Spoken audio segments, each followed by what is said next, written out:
আজকের গল্প কে বড়। আপনাদের মতে কে বড়? পুরো গল্পটি পড়ুন আর কমেন্টে জানিয়ে দিন। আমরা আপনাদের মূল্যবান মতামতের অপেক্ষায় রইলাম। একটা লোকের 4 ছেলে ছিল। তাদের মধ্যে একজন ডাক্তার, একজন কৃষক, একজন ইঞ্জিনিয়ার আর একজন ছিল উকিল। তারা প্রায়ই নিজেদের মধ্যে খুব ঝগড়া করত। একদিন তাদের মধ্যে তুমুল ঝগড়া বাঁধল। সাবজেক্ট ছিল কে বড়। ডাক্তার বলল, আমি সবচেয়ে বড়। আমি চিকিৎসা করি, তাই মানুষ বেঁচে থাকে। নানান জটিল রোগ সারিয়ে আমি মানুষের জীবন বাঁচাই। আমার চেয়ে বড় আর কেউ হতেই পারে না।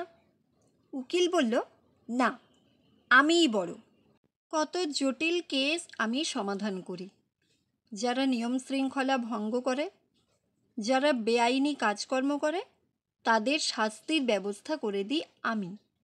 আমি যদি কেস না লড়তাম, তাহলে গোটা দেশটাই সিস্টেমের বাইরে চলে যেত। সবার আগে দেশ, তাই আমিই বড়।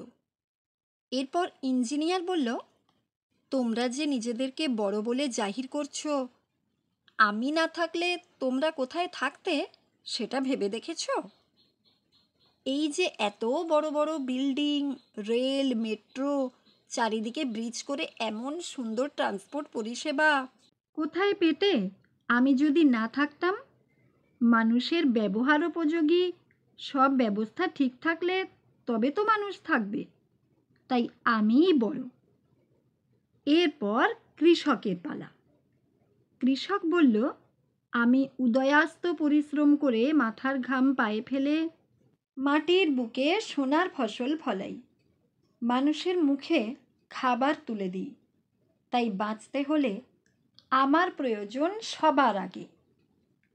কৃষকের মুখে এমন কথা শুনে বাকি 3 ভাই তো গেল বেজায় রেগে। কারণ কৃষক লেখাপড়া শেখেনি, সারাদিন মাঠে ঘাটে লাঙল চষে বেড়ায়। তাই কৃষককে তারা তাদের সমকক্ষ বলে মনে করে না। তাদের চোখে কৃষকের আসন নিচের সারিতে।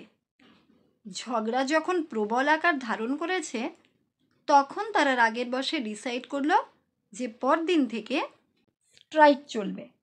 কিছুদিন তারা কেউ কোনো কাজকর্ম করবে না। যেমন ভাবা তেমন কাজ। তারা সবাই নিজেদের কাজ বন্ধ করে দেওয়াতে উকিল আর ইঞ্জিনিয়ারকে কেউ তেমন একটা ডাকলো না। কেউ কেউ ডাক্তারের খোঁজ করলো, তবে সবচেয়ে বেশি খোঁজ করলো সবাই কৃষকের। এইভাবে বেশ কিছুদিন কেটে গেল। খাবার না পেয়ে মানুষের জরাজীর্ণ অবস্থা, চলার শক্তিটুকুও সবাই হারিয়ে ফেলল।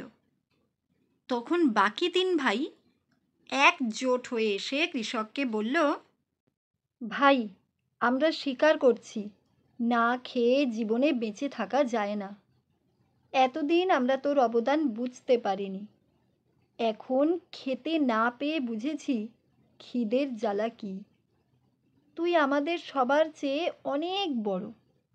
এবার তুই তোর কাজ শুরু কর, না হলে যে এবার না খেতে পেয়ে মারা যাব। কৃষক বলল, আমি থাকতে কেউ মরবে না। সবাই কাজ বন্ধ করলেও আমি একদিনও কাজ বন্ধ করিনি। দেখো, মাঠ ভর্তি সোনালি ধান ফলে আছে তোমাদের অপেক্ষায়। শুধু কষ্ট করে কেটে নিয়ে এসো। সবাই যেন প্রাণ ফিরে পেল। সকলে একসাথে আনন্দে কৃষককে কোলে তুলে নিয়ে হর্ষধ্বনি দিতে দিতে মাঠে চলল।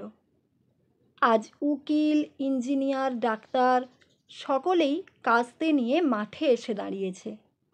আজ তাদের মধ্যে কোনো অহংবোধ নেই। সবারই চোখে মুখে অনাবিল আনন্দের ছাপ। অনেক দিন পর আজ যে তারা পেট ভরে দুটো ভাত খেতে পাবে।